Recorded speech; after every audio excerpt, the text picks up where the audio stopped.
Your doctor just gave you good news. Your heart numbers are where they should be. But I need to tell you something that might shift how you think about that conversation forever.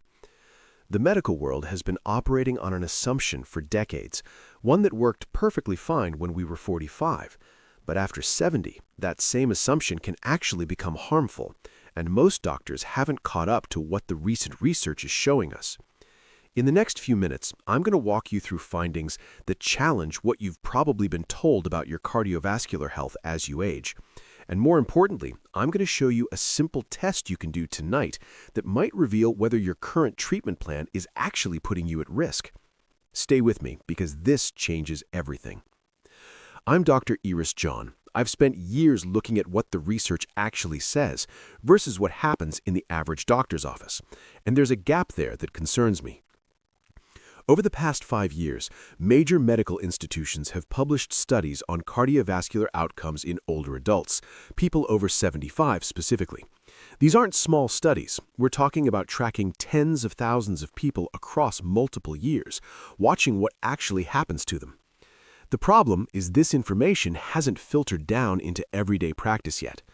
Your doctor might be working from guidelines that are 5, sometimes 10 years old, not because they're behind. It's just how slowly medical practice changes. New evidence takes time to become standard care. But for you, waiting for that shift means potentially following a treatment plan that might not be the best fit for your body right now. Here's what's happening in doctors' offices every single day. A patient comes in, they're 78 years old, feel fine, blood pressure reads 145/86. The doctor looks at that number, compares it to the standard target, 130 or lower, and the prescription pad comes out. Within a few months, the blood pressure is down. The doctor's happy, the patient gets reassurance that everything is under control. But something subtle has started happening that nobody's checking for. Pause, look directly at camera. That same person stands up to walk to the kitchen at night, and their blood pressure drops like a stone. From a nice controlled 124 sitting down to 88 standing up within seconds. Their brain doesn't get enough blood. The room tilts. They reach for the counter and miss. Early teaser for orthostatic test, 220 to 220. And that moment right there, that invisible drop in pressure is something we can actually test for at home. I'll show you exactly how in just a few minutes. But first, you need to understand why this happens. To understand why this happens, you need 3 things about how your cardiovascular system changes as you get older. First, your arteries become stiffer. When you're younger, your blood vessels are elastic. They stretch, they flex, they absorb pressure waves like a shock absorber. But over decades, that elasticity declines. Your vessels become more rigid. Think of the difference between a fresh rubber band and one that's been sitting in a drawer for years. When your vessels are stiff, they can't absorb pressure the same way. So your heart has to work harder to push blood through. That's partly why blood pressure naturally rises with age. It's not necessarily a disease. It's your cardiovascular system adapting to physical changes. But here's the thing. If you lower that pressure too much, you lose the push needed to get blood to your brain and kidneys, especially when you're standing upright and gravity's working against you. Now, this is where most people get confused. They think, if my sitting pressure is good, I must be fine. But that's not how it works. Second, your pressure sensors slow down. Your blood vessels have tiny sensors embedded in them.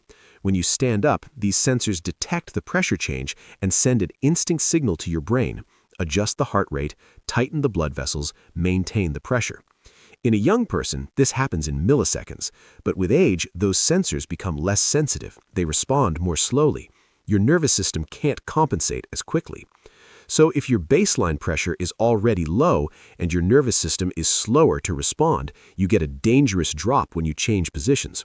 Your brain experiences a moment of reduced blood flow. You feel dizzy, you lose your balance. Third, how your body processes medications changes. The medications that lower blood pressure work the same way in an 80-year-old body as they do in a 50-year-old body chemically. But your kidneys and liver, the organs that clear medications from your system, they're not as efficient. A dose that's perfectly calibrated for a middle-aged person can linger longer in an older system. It has a stronger effect. It can push pressure down further than intended.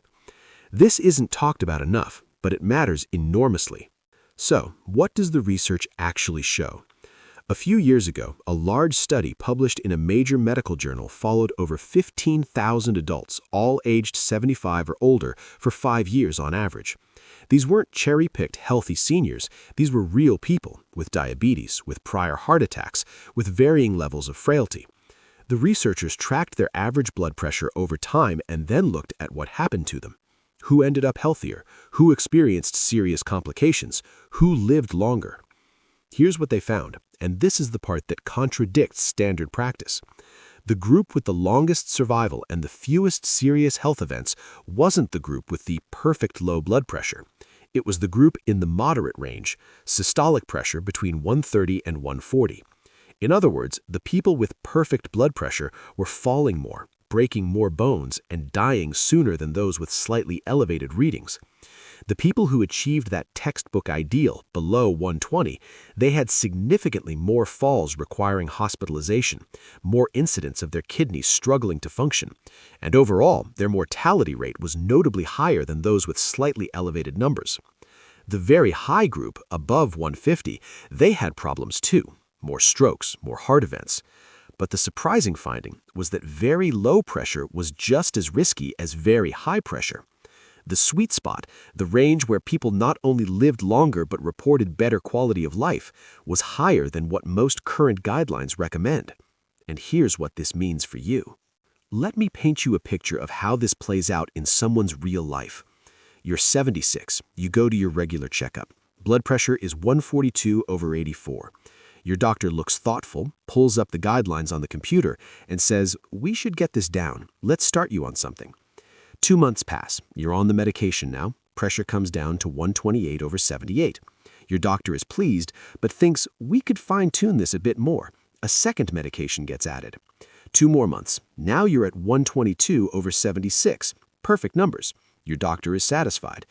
But you've started noticing something odd. When you get up from a chair to answer the phone, there's a split second where everything feels slightly off, like the room is catching up to you. When you stand from the dinner table, you have to hold on to something for balance, just for a moment. You mention it to your doctor. They say it's probably just normal aging, your blood vessels adjusting to position changes. Take your time when you stand, nothing to worry about. But here's what's actually happening. When you're sitting down, yes, your pressure is perfect, 122/78, but the moment you stand, it drops to maybe 98/64. That's a 27-point drop in systolic pressure. That's significant. That means your medications might be pushing your pressure too low for safe standing. If you find a drop of more than 20 systolic points, write that down. Take it to your next doctor's appointment. This is information your doctor needs to know, because it might change the entire conversation about whether your current treatment plan is appropriate. Now, the question you're probably asking, so what should my blood pressure actually be? I want to be clear first. These are guidelines informed by research, not absolute rules. Your individual target needs to be worked out with your doctor, considering your complete health picture. That said, here's what the evidence suggests. For adults 65 to 74 who were generally healthy with no major conditions, a systolic range of 130 to 140 appears reasonable. This gives you cardiovascular protection while maintaining adequate blood flow to your organs. For adults 75 to 84 who were relatively healthy, the evidence supports a systolic range of 135 to 145. Notice this is higher than the younger group. This accounts for arterial stiffness and slower nervous system responses. For adults over 85, or for anyone who's frail regardless of age, a systolic range of 140 to 150 may actually be most appropriate. At this stage of life, preventing falls and maintaining your ability to do the things that matter to you often takes priority over aggressive blood pressure reduction. As for that bottom number, diastolic pressure, for older adults, it should generally stay above 65, ideally between 70 and 85. Very low diastolic pressure actually reduces blood flow to your heart muscle itself. If you're consistently below 60, that's something to discuss with your doctor. But here's the crucial part. These are ranges, not rules. If you're 73 with type 2 diabetes and a history of one heart attack, your target might be slightly different than someone 73 with perfect cholesterol and no prior events. The person with more cardiovascular risk might benefit from being on the lower end of these ranges, but even then, probably not aggressively pushed towards 120. If you remember only one thing from this video, make it this. Blood pressure targets are not one size fits all. A 45-year-old and an 85-year-old should not be held to the same standard. For older adults, especially over 75, the research shows that systolic pressure in the 130 to 145 range is associated with the longest survival and the best quality of life. Lower than 120 increases your risk of falls, of dangerous pressure drops when you stand, of kidney problems, possibly even cognitive issues.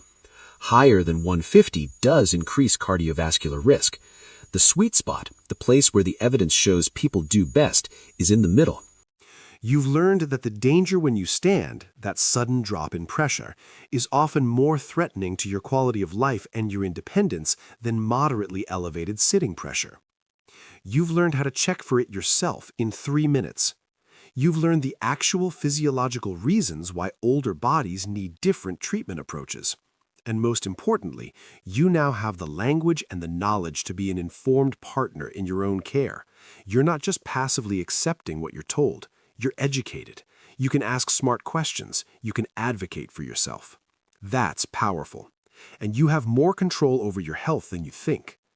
You're now more informed about this topic than probably 90% of people in your age group.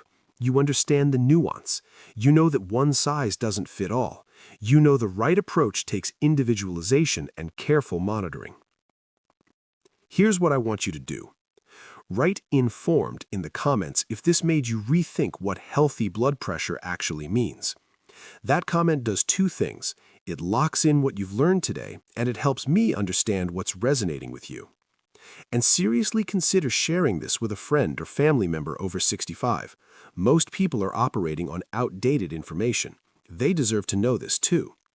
Subscribe to the channel because I'm committed to bringing you health information that's actually grounded in research, that's practical, and that might genuinely change how you approach aging. In my next video, I'm going to show you 3 specific lifestyle changes that research shows can support healthy cardiovascular function as you age, things that actually have evidence behind them. And I'll also reveal which popular interventions everyone's trying are actually backed by 0 research. You'll want to see that one. I'll see you there. And remember, you have more control over your health than you think.